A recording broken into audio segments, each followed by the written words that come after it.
We were just chatting actually the other day, Phil, weren't we, about the challenges at the moment that real estate especially is going through. Obviously, coming out of COVID, there's issues with migratory workforce, whether buildings are up to full occupancy or operating at a lower occupancy.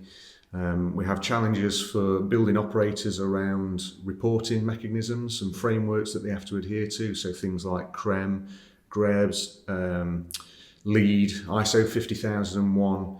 And the reality is actually that these are great frameworks to help provide a viewpoint for the operators and the owners, but they still rely on a very vital piece of information. That's the initial data that you would put in there in terms of kilowatt hour consumption and the baseline year that you would choose.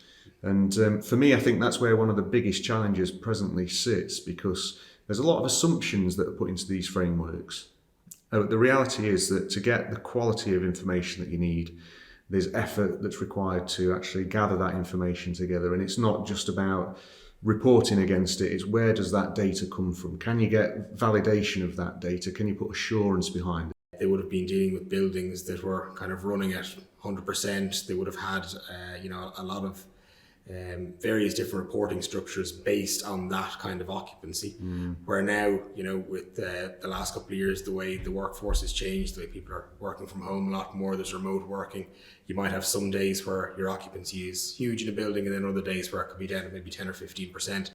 I can imagine once you've got all that information in there and you can overlay it and you can apply the context, that's then when you can also see those issues. Like you say, is the plant equipment operating as it should do? Yeah. Do all the meters add up to what the main incoming meter is telling us?